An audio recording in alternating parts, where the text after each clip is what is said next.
Online, we have Chuck Petrowski. What? We can't hear somebody? We can start again. Oh, okay. Okay, this is the Conservation Advisory Council, the September 3rd meeting, 2025. Okay. Online, we have Chuck Petrowski. Dan in person, we have Dan McPherson, Ellen Daviero, Portia Zwicker, Ashok Ramasubramanian, and Chairman Dart Strayer. Okay, thanks. We have no minutes to approve, so let's move on to privilege of the floor. John, you may take the floor. Just give your name and address so we know for the record. My name is John Gansfuss. I live at 2162 Stuyvesant Street, which is located just south of St. David's Lane, which borders the Henry G. Rice Bird Sanctuary Preserve, which is what I want to talk about. To follow up on some comments I made at the last meeting, there will be a work day this Saturday starting at 8:30 through 4 o'clock. Participants will include the Hudson Mohawk Bird Club, Hudson Mohawk Land Conservancy, members of ECOS, representatives of a group called Friends of Niskuna Trails that I wasn't even aware still existed, staff at the Union College Kelly Center, and supposedly about 30 members of the incoming Union College freshman class, and some members of the community at large. All of these groups share interests and values that I'm sure most of you members of the CAC have. And I hope that this effort will lead to formalizing the stewardship activities at all of our natural preserve assets. It's been very informal in the past. One other comment I want to make is that I was kindly given a copy of the draft NRA report, NRI report, and I looked through it. It's very impressive, very well illustrated. I love all the GIS maps in there, and it's an excellent reference I look forward to reading through in the future. So nice job on leading that up. So those are my comments. Thank you. Thanks, John. Okay, we have no EAFs for this evening. Laura, do we have any discussion items? So the projects that have been kind of ongoing with you, 3406 State Street and Niskuna Harbor, I don't think there's any more. They really haven't had any substantial updates yet. So we expect them to come back next month because I know that the applicants are working on them, and then we should have some kind of real plans for you guys to look at. Great. I do have a question. The Kia. It had a dealership. public hearing. It did have a public hearing? Yeah. Okay. But no decision has been made by the board? Nope. It would be scheduled for decision at the end of this month. Okay. Thanks. I know there's some holidays, so it's usually the second Tuesday, but I'd have to look and see what the exact date was for you on that. Okay. Does anybody else have any planning items they want to talk about or ask questions about? Hearing none, let's move on to the Climate Smart Task Force. Greenhouse gas emissions inventory. Laura, do you have an update at all? So my only update with the inventories is that we did submit the one that you guys got the presentation on, the community inventory did get submitted to DEC. I know they read it because they sent back some comments that we have to work on, which I sent to our consultant. So he's working on those. The one that stood out in my mind, which I think we've actually talked to him about a couple times, is that they want you to put the megatons of carbon in context and stuff like that. And then just some kind of technical things that they want to make sure that we're in there. So they're just going to be making those technical updates, and then we'll resubmit it back to the DEC. But I believe they're actually reviewing it as part of our Climate Smart certification process. So good. Hopefully that's a good thing. Laura, can you share a little bit about the Climate Smart certification process, about the points and where we stand and how many more points we need? So the last submittal date for 2025 was July 11th, and we had enough points, so we did submit. But we've submitted ones before, and some of our items, they reviewed them and like needed more, so they kicked it back to us. So this is the second time I've submitted, and actually, unfortunately, between the original submittal and the second submittal, some of the items we worked out like rotated off of points.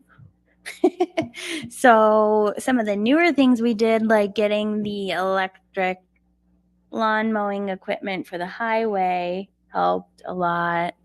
The NRI, a couple other things, I think. So the NRI has some points, right? Yes. Yeah.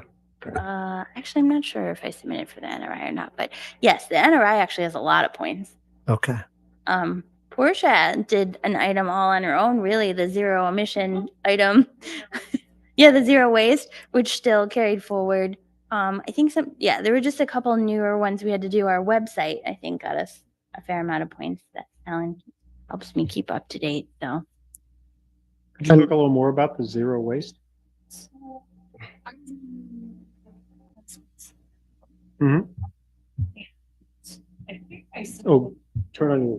I was on the task force several years ago. And I think we submitted was it for Niska Day specifically, or? I think it was Niska Day. But it was also like an overarching, like, these are the things that the town recycles and stuff like that. See, I don't remember that part. It's been a while, but Yeah. I have for the past 5 Niska Days or so had zero waste stations where people can dump their food and it gets composted. It's funny you bring that up because I actually am not sure that I can continue working on that. I'm like, it's a 1-person committee and I don't know that I can keep going. Yeah, because I remember we would ask volunteers. I think you got volunteers maybe from this committee sometimes to help. I don't think Maybe? so. Not this No one here. Maybe tree But- council. Possibly, but also like this past year I got National Honor Society students. Oh, yeah, that's cool. Yeah, that helped a lot. But it seems to be a lot of work for little return.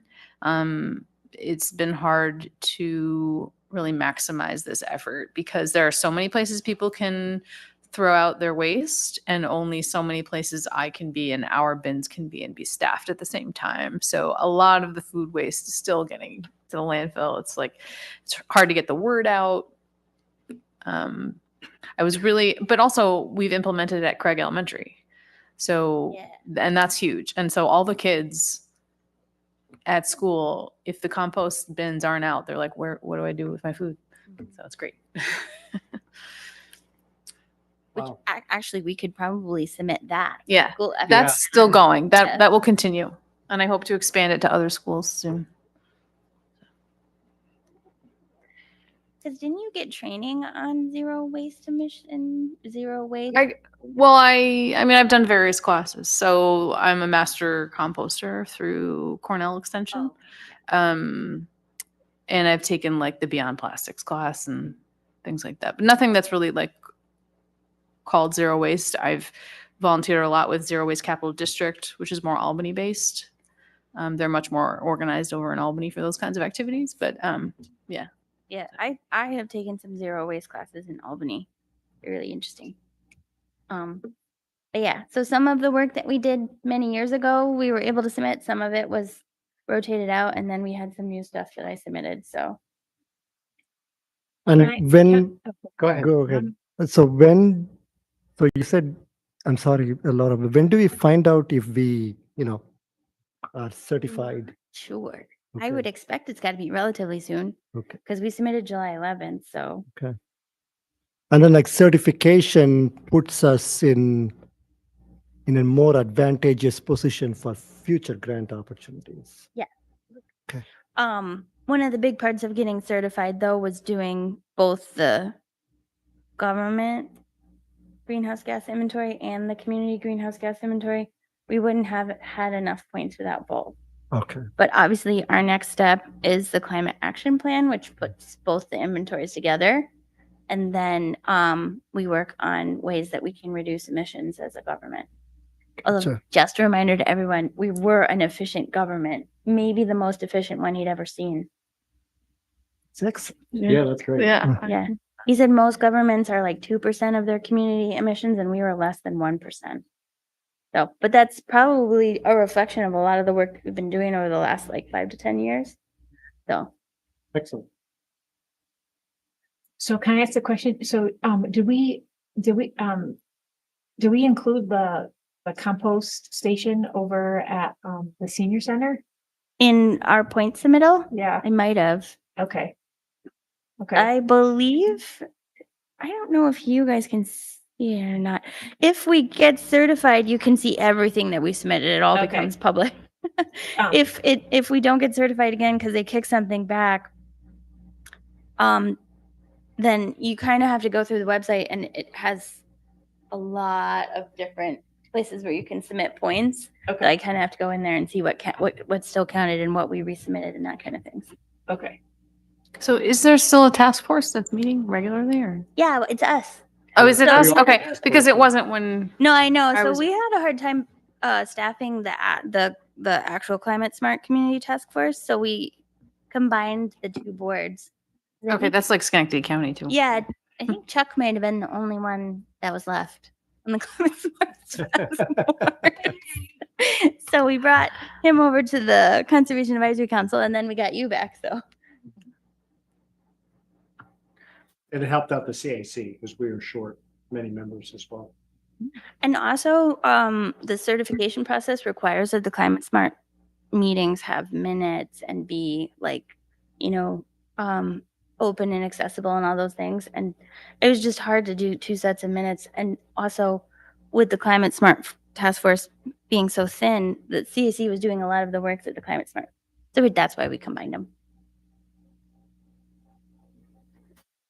Okay, can we move on to the NRI? And we have the final report in our minutes, and I have to say it is impressive. It's a very good report. Yeah, thank you for everyone who helped, and thanks to the DEC for funding it, and thanks to Laura for doing a lot of the work and the grant paperwork too, right?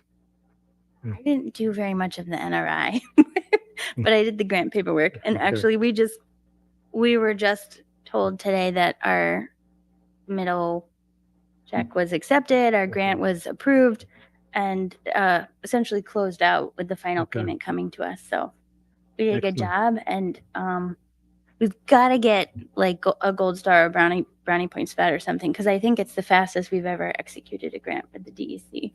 Excellent. And I think that's mostly you. Yeah, Kept it going. I just want to say that in the 2013 plan, the NRI was recommended. Okay. Maybe not the exact words, but to characterize the open space in this community. And it's really your efforts, grabbing the ball and running with it, Mhm. pushing it, that really got it done. So I thank you very much for Yeah. taking it on. You're very welcome, and it was my pleasure. I've just started looking into some potential funding opportunities for implementation, and there are a lot of recommendations out there, and it will be real nice if we can start implementing some of those things. And since the agenda today is somewhat on the lighter side, like I had one thought that I wanted to get your all input on, simply to have a nicer map of all the town-owned parks, and and some easy wins like an entrance to Fieldstone Estates Park, because that's a tremendous park, an outstanding one, and not a lot of residents know about it. So can we have a brief discussion on some easy low hanging fruit regarding like you know, Laura, am I getting the name right for Fieldstone Estates? Like the entrance is not proper. You go down a little bit. Some of the bridges and boardwalks, yeah, are in a little, but it's like I was blown away by how much space there is and how beautiful it is. And It's quite a bit of property. yeah. So focusing on that one for some time, and right now finding the funding for that is a duck that's not in order. But assuming that some funding can be found to fix up those bridges and put a proper entrance in there, that seems to me a little low hanging fruit. And Laura, knowing what you know, like, could you estimate like how much funding we would need to do a proper entrance and do one of those bridges was in sort of okay shape. The other one really needed some shape, at least some entry. There's two separate areas there. Did you go through both of them? So, yeah, so the southern one was recently upgraded by the highway department. We did walk that one for the NRI. That's the one that has like pretty wide, like 5-foot wide gravel trails. But it doesn't actually have any of the bridges, and it is pretty easy to get to, even though it's sort of in between houses. Okay. So the southern one, we got a grant and it did get upgraded.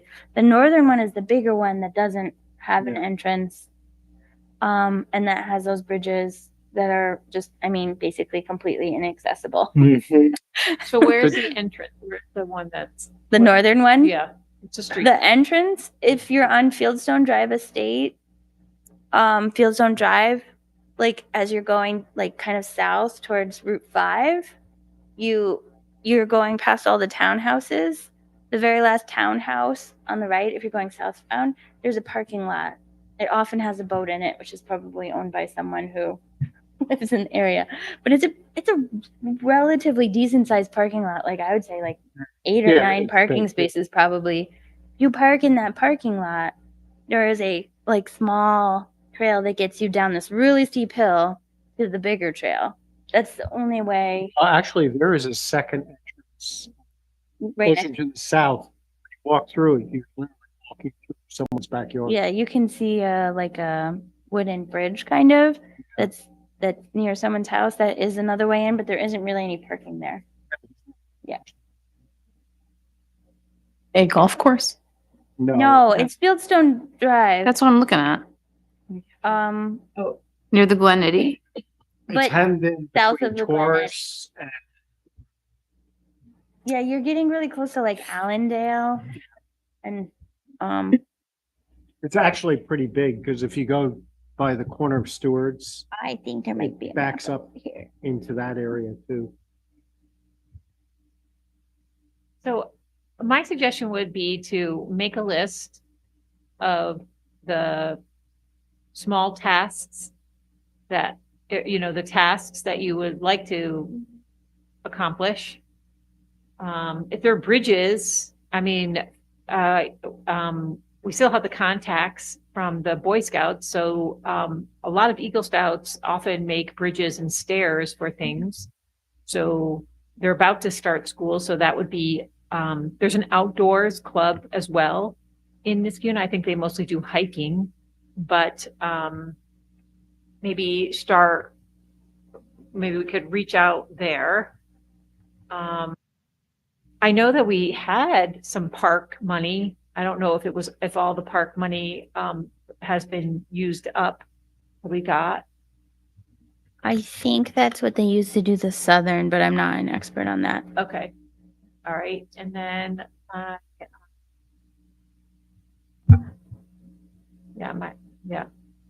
of hard to see.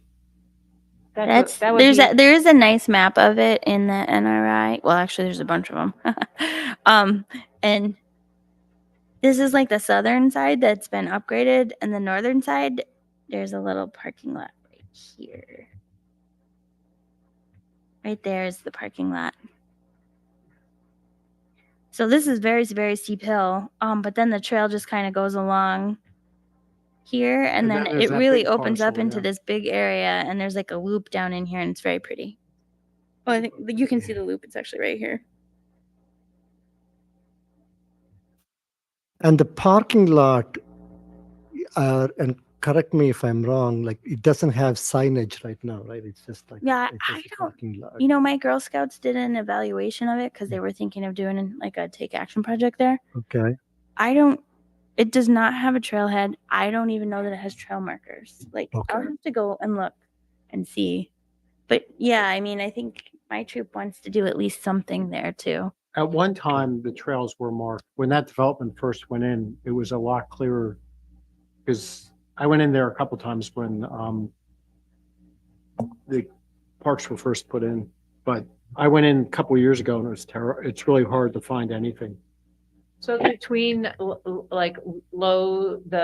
it's between Lowe's and Fieldstone, is that, it's all that Mhm. area in there? Behind, Taurus? Mhm. Yeah. It's pretty sizable. Yeah. I used to live on Taurus. When I was a kid, we used to go into those woods all the time. There's also a bulldozer in the parkland as well, an abandoned bulldozer, which is kind of interesting. Okay. So It's old farmland. Like, there's like Yeah. abandoned cars and stuff in there too when you're walking along the trail. So the south entrance is along which road? The parking lot entrance is on Fieldstone Drive. Okay, It is not, but it is a public Fieldstone park. Drive is pretty long.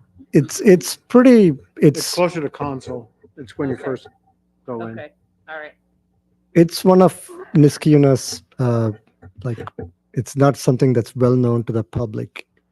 Okay, so I don't want to take up all the But I time. think- No, so it's here. I fine. think that this is a good start. Let's Yeah. make it, Yeah. let's make a map of it, or, and then let, Mhm.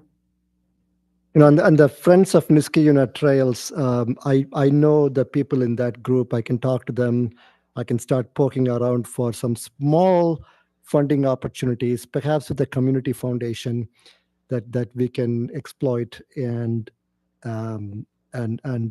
make this wonderful park more accessible to our residents. So that's kind of what I was thinking in terms of a initial implementation project. Mhm. That makes sense.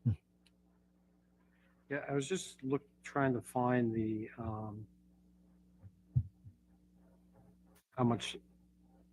how big the park is. It's in there. It's in the comp plan. It's in the NRI. Oh, Yeah. it is? Okay.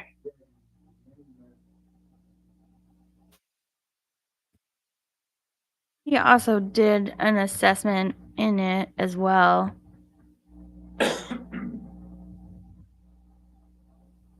Though I'm trying to find it. My Girl Scouts, when they did a assessment of it, they were looking at it like from an ADA standpoint. Mhm. So that's a little bit different from the NRI. Yeah, it's 72 acres. So it's a really big parcel. I think that's all the pieces combined. Yeah, it's both combined. The south side is very accessible. What's interesting about it is that this park is on one side of Console, and then there's the farm, the Hamlin farm, on the other side, which backs up on the right. So it's actually continued woods all the way across, all the way to Console and St. David's. Yeah. So I just had an idea. So what about doing something like a did you know? Mhm. A did you know for Niskayuna? Like, did you know that this park? But but prior to the did you know, we could set a date, but we could, so it doesn't have to be perfect, but like a map.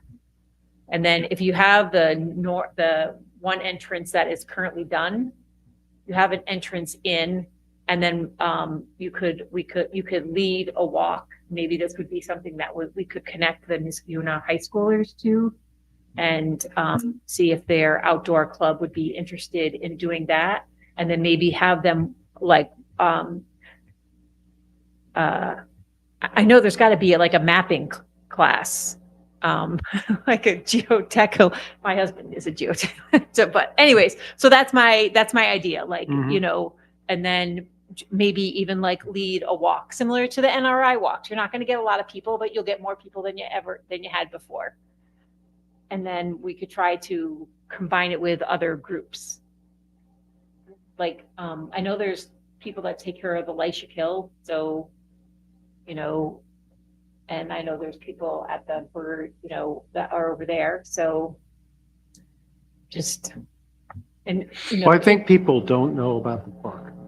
no, I Because understand that. there's no trailhead, so I think it was neglected. for a I long know, time. but what I'm saying is that, all right, so let's, you know, so if you're going to shoot for a spring date of trying to be able to lead a walk, that gives us time until then to try to map it out, Mhm. to try to, you know, figure something out and get some players. But Yep. if we pick something in the spring, then that gives us, you know, some time to try to organize it. Mhm.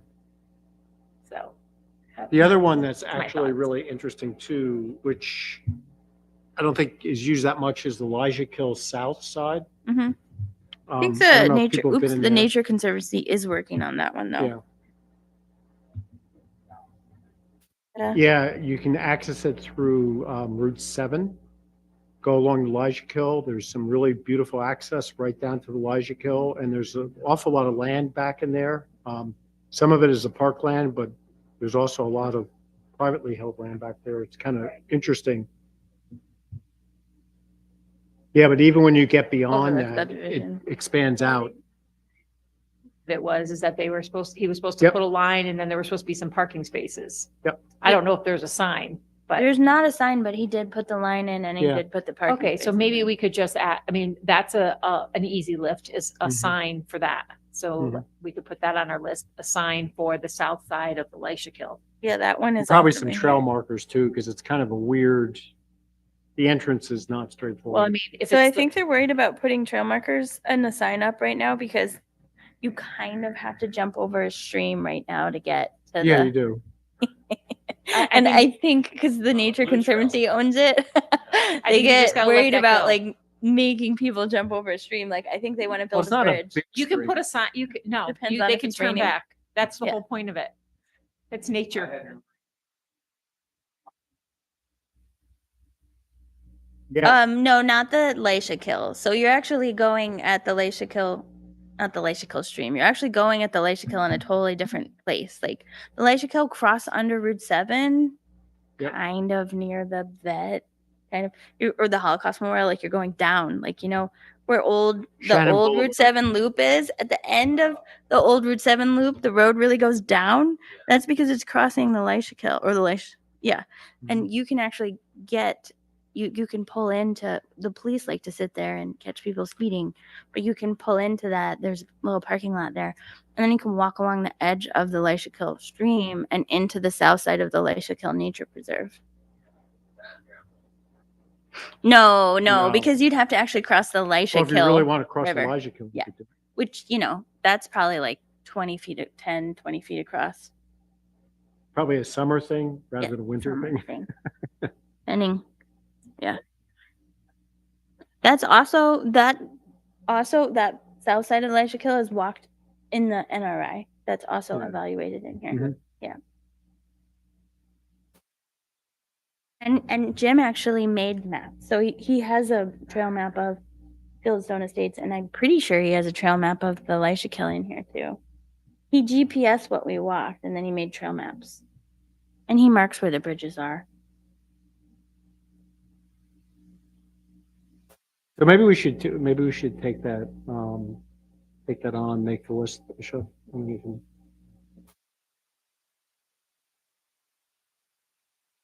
Okay, going with Ellen's suggestion before the meeting started, about perhaps talking in detail some other items. Quiet Niskayuna, Dan, did you want to talk about some of the ordinances and stuff that you found?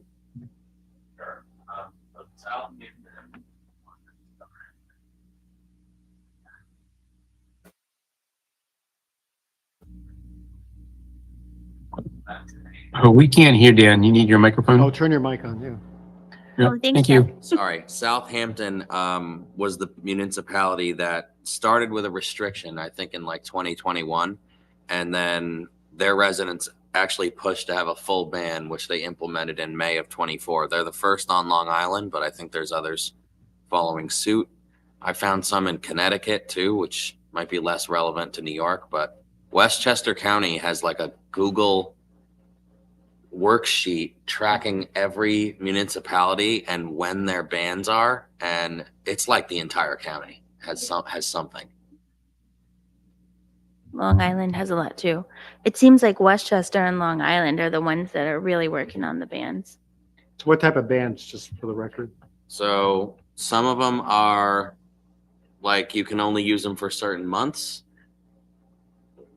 Oh, I'm sorry. What is it banning? Let me grab that.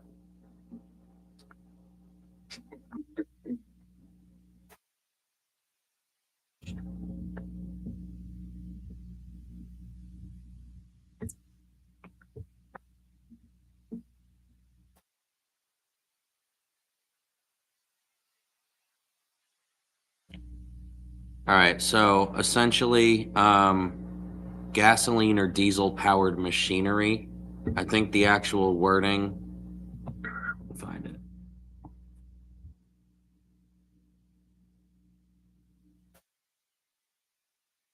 Creation of any noise. No, that's not it.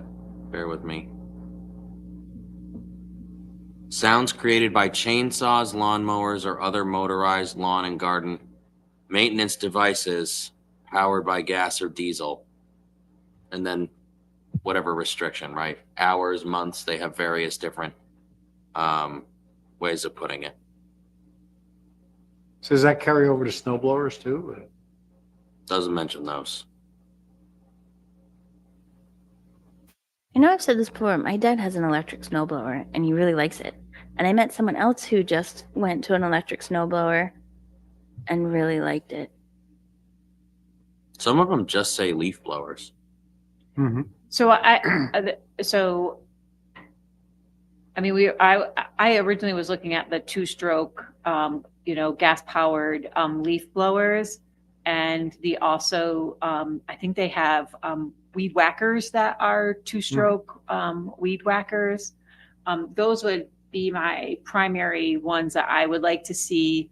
I'd like to see them totally banned, but I would start with restricting dates on them. From October, whatever the date is. I think it should coordinate with when we start doing leaf pickup. So I don't think that you have to do it, a week. You have to allow people to do it a week before we start our fall leaf cleanup.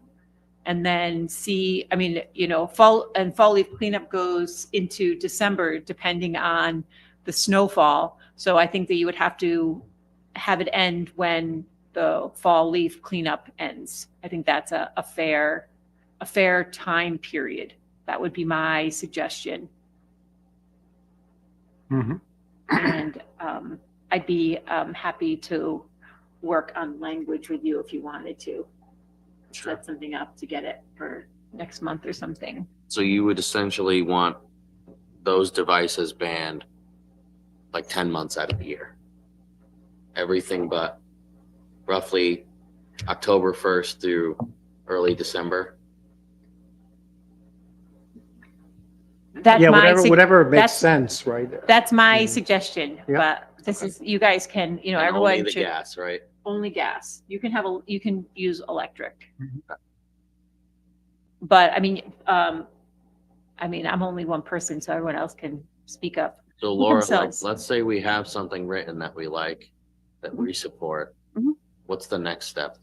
Yeah, if we draft a model ordinance, then we would introduce it to the Economic Development Committee and get a sense of the supervisor and the town board member that kind of run that committee if they're in support of it. then they would recommend it to the town board. And then if the full town board is in support of it, then they would adopt it.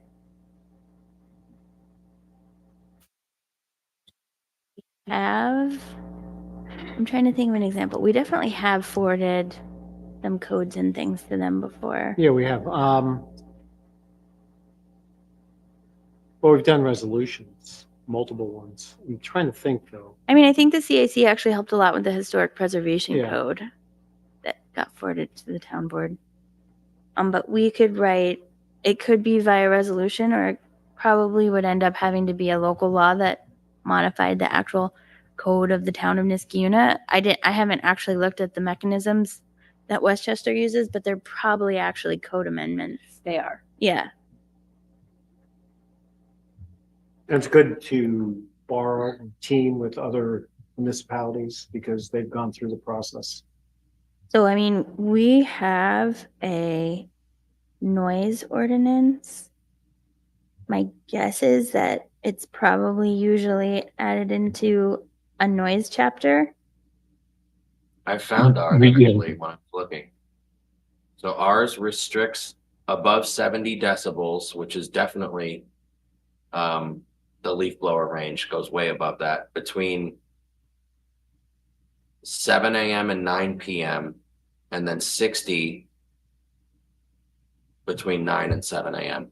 Yeah, there's an exemption for lawn maintenance equipment in there, though, I think. So that's right. what would need to be modified Chainsaws, there. lawnmowers. Yeah, Mhm. So maybe we start by, that's the code you would look at. Can we then. just amend the exemption? Yeah, that's what you'd probably do, is you'd take the language from the, you'd take the language from some of the ones from Westchester and then propose the modification to the noise chapter. Would you really want it though? Because in the noise chapter, is that where that would go? Because my Yeah. understanding is the noise ordinance rarely ever gets enforced. No, we Really? enforce it. Yeah, No, we enforce the noise chapter. I thought you actually have to have someone out there with an instrument to take measurements. Yeah, it was. Implementation is hard. Implementation can be hard. The really hard part of that was the dog barking ordinance. The noise ordinance isn't as complicated, but like a lot of times people will call, and by the time somebody gets out there and the noise is stopped, I mean, that's some of the things that are hard. So I think an outright ban Yeah. is the way to go with this, if this is what we want to do. But I think even when you write the ban, it's in what it- type of chapters is it in? Did you see? oh, for Westchester and, I think it usually is written into, Is there a nuisance chapter? Or? well, so the noise chapter, the purpose of the noise chapter is that noise of such character, intensity, and duration as to be detrimental to the life or health of any individual or contrary to the public welfare is prohibited. So, I mean, any unreasonably loud, disturbing noise or any loud, raucous, annoying sounds, noises. I mean, the purpose of that chapter is what you're getting at with a ban, Mm. though. So it's I- not just noise. I don't Yeah. know where else you would put it, but if so they, there's this, so the spreadsheet shows, that most people put it under noise, but there are a few that put it under landscape. There's 46 townships in the Westchester spreadsheet. I'd say there's like 5 that put it in landscaping, another 2 in nuisance. The rest are in noise. yeah, but we don't have a landscaping chapter. They So- may. Yet. Yeah.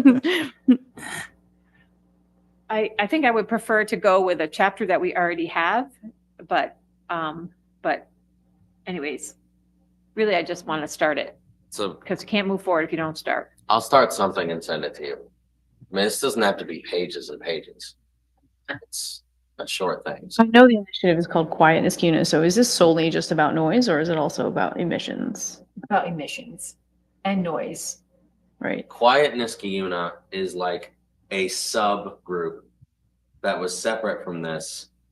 That apparently Right. I'm now like. I remember that. Yeah. I was just trying to like in those examples in Westchester, in the code that they wrote or whatever, when they talk about the purpose of the restrictions? Does it mention things other than Oh, yeah. noise? Okay. Oh, I yeah. don't know. It talks about how unhealthy they are. It Mhm. talks about, the environmental impacts. It talks about a bunch of stuff. So that's actually really important to write into the ordinance in case it gets litigated, because I you mean, have to just- have a definable purpose to why you're making it. an option. I mean, 2-cycle engines Yeah. as far as right. pollution. Yes.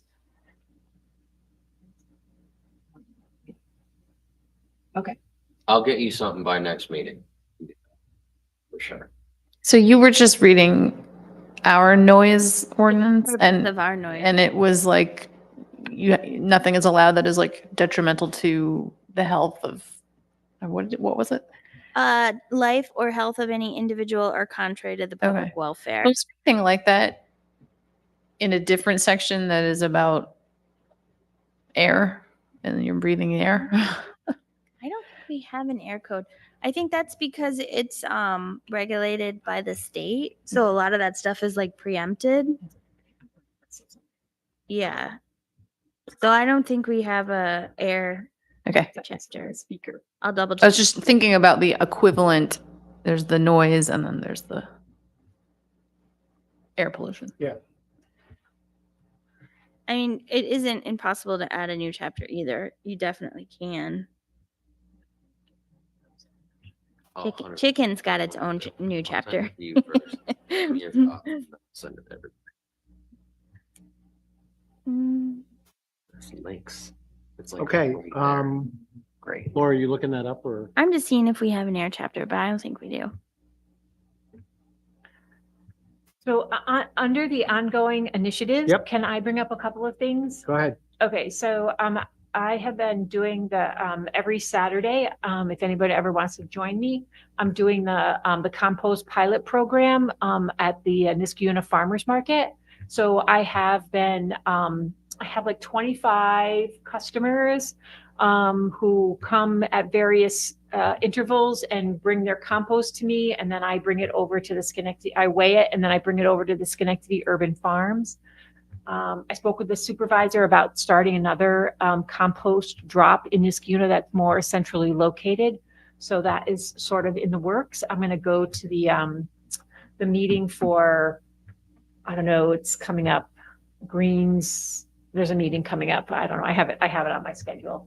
But so that has been going really well. And at the end, I'll have done it for the whole entire time that the farmers market exists, and then I'm gonna have to figure out where I'm gonna bring it after that. But there is a really big there's a lot of people that like to do it and are looking for places that they don't have to do it in their backyard.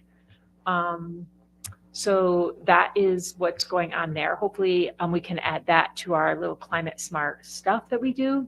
Mhm. So and then through pesticide outreach, I mean, I've sold probably 10 of those pesticide little signs oftentimes to people in other municipalities who want That's them fine. who want them for, to try to influence their neighbors. So that's nice. And then, but I did want to talk just for like 1 second about the low mow.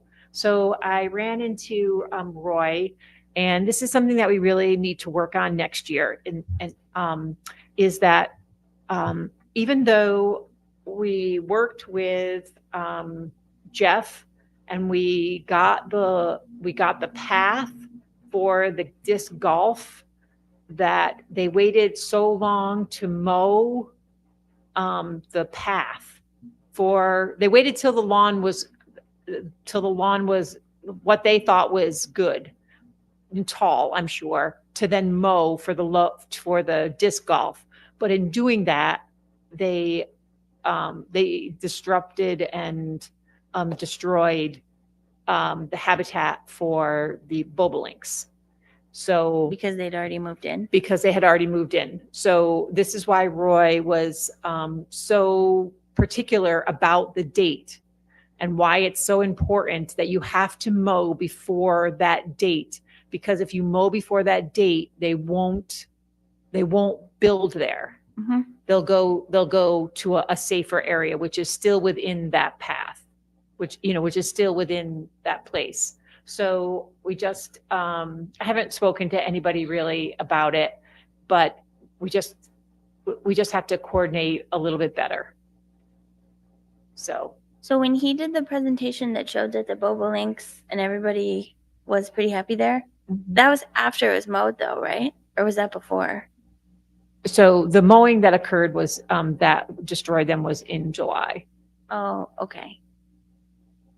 So that was after his presentation. Yes.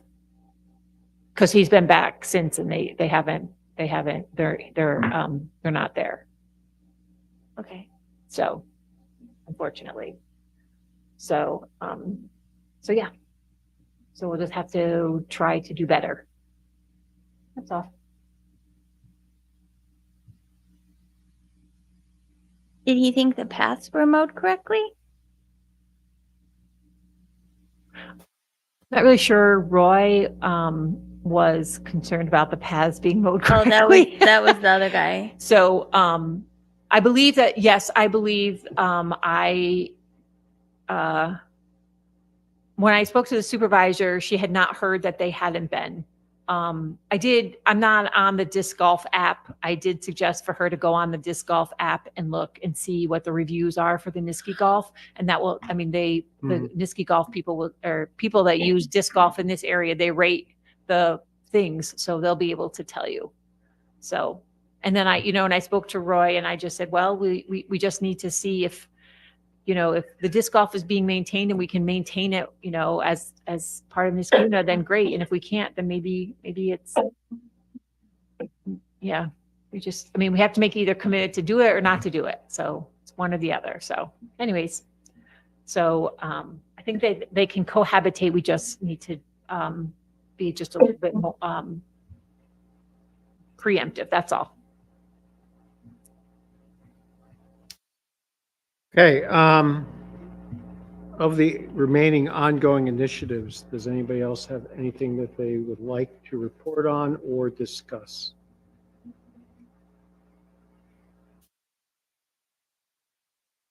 Do we have a sustainability checklist? Simran came in a couple times over the summer as my intern, but she was trying to catch the CAC minutes up before she got to the sustainability checklist. So I don't actually think it's changed since the last time I looked. I'll check. Okay. I did tell her if she was getting tired of the minutes, she could go in there and finish it. But she didn't email me that she had done any additions to it. So it probably still needs the finishing touches. Okay. Maybe you and I could just do it'd probably take less than an hour. Okay. Need to go in there and finalize it. All right. I'll make an appointment. Yeah. Just going back to the disc golf real quick, I have a friend who is an avid disc golfer, and I just asked him, is there an app you use? And yes, I said, any comments about, it's Blatnick, right? Yeah. And the mowing there? And he said, oh, yes. And I said, tell me. So I'm waiting to hear, but it sounds like Maybe the he was very familiar with Okay. my question. Hmm. So we'll see.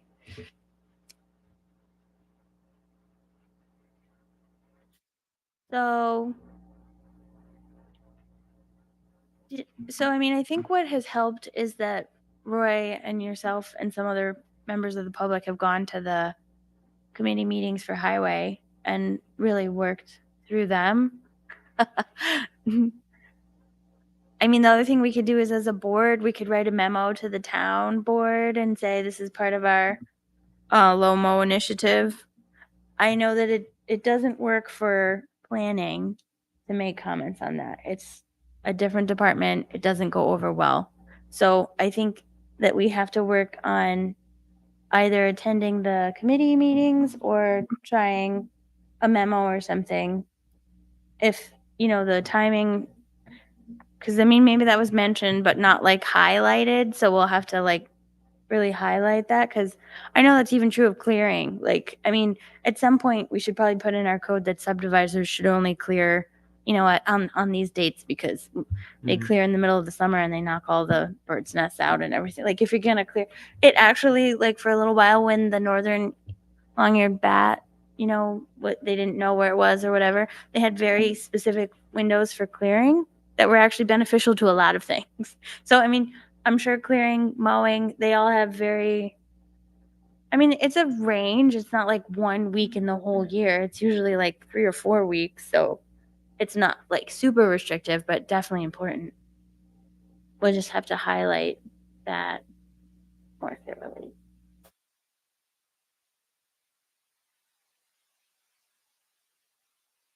Okay.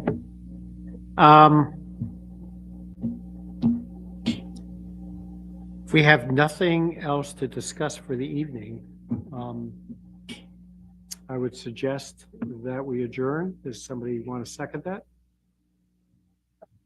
Okay, all in favor? Aye. Any opposed? Chuck, was that an oppose or was that an aye because it was delayed there? That's an aye. Okay, Thank you for asking. all right. The meeting is adjourned. Thank you, everybody, Thank you. for coming out and coming online.